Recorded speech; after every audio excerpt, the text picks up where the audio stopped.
Nous sommes très heureux de vous retrouver sur la Pan-African Medi 1. Soyez les bienvenus dans l'invité de la rédaction.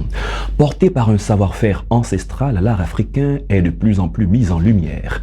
Dans toutes les disciplines, sculpture, peinture, art plastique, art de la scène, cinéma, littérature, mode, etc.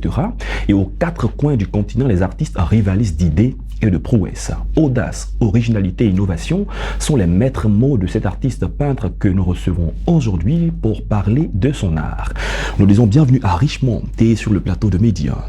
Merci, bienvenue. Comme on l'a dit, vous êtes artiste peintre et avec vous, nous allons parler de votre art, de la technique que vous utilisez et de l'importance de cet art pour le développement du continent africain. Alors, cette passion vous naît en vous il y a plusieurs années. Comment dans vos années lycée, cette passion s'est-elle manifestée au point qu'aujourd'hui vous en soyez un professionnel? D'abord, cette passion, c'est depuis la naissance. Okay. C'est-à-dire, tout ce que je faisais depuis petit, depuis bas âge, les classes du primaire, je dessinais, je faisais ça comme quelque chose du loisir, tout ça. Est-ce que vous êtes d'accord avec ceux qui disent qu'on ne devient pas artiste, on est artiste? Plus ou moins avec ça s'est développé, mais vous avez cette fibre-là en vous. Est-ce que vous pouvez le dire?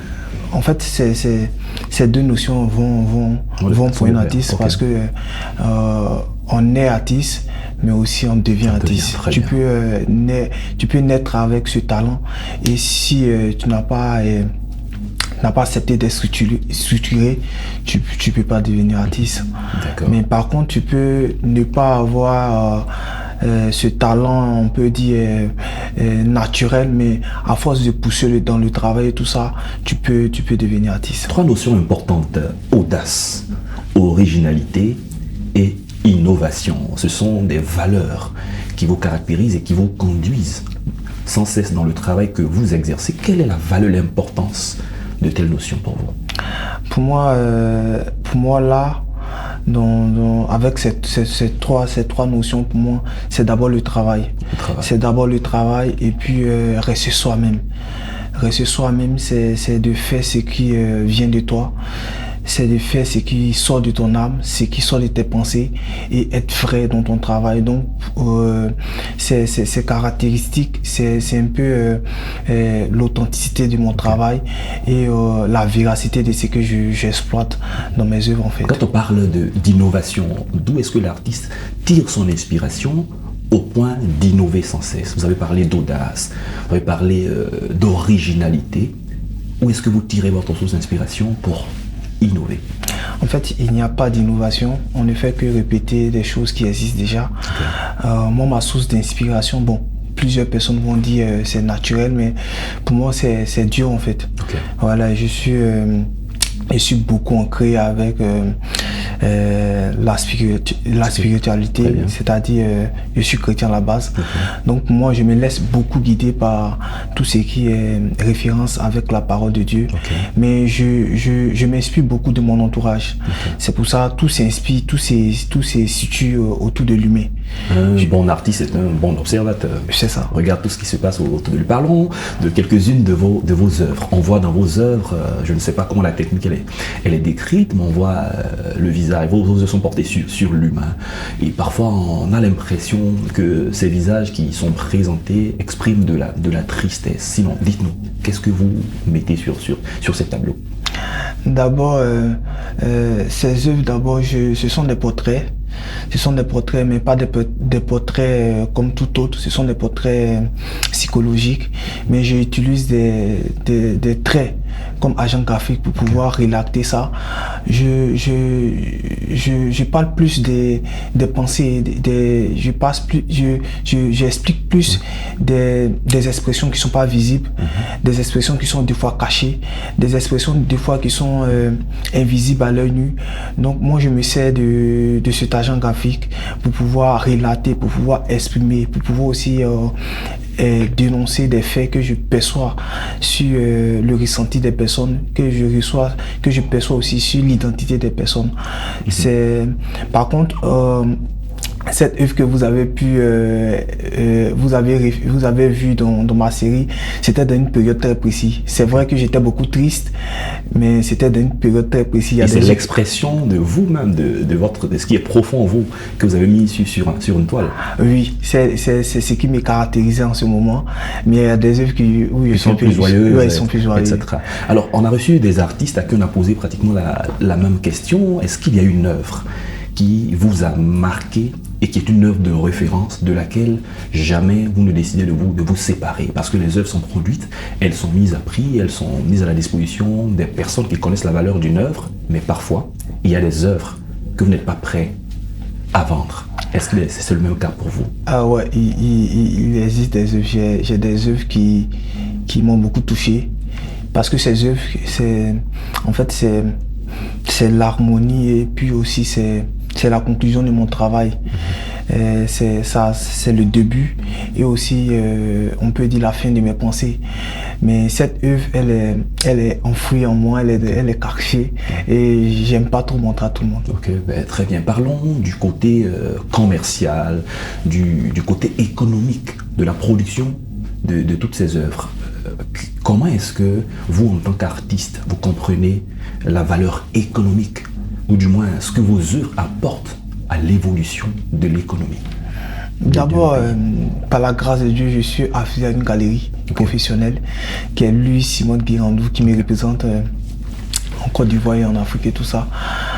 Mes œuvres d'abord sont beaucoup demandées. Participent aussi à l'économie de mon pays parce que il y a les taxes, il y a les impôts et tout ça. Et par la grâce de Dieu, mes œuvres aussi sont beaucoup cotées.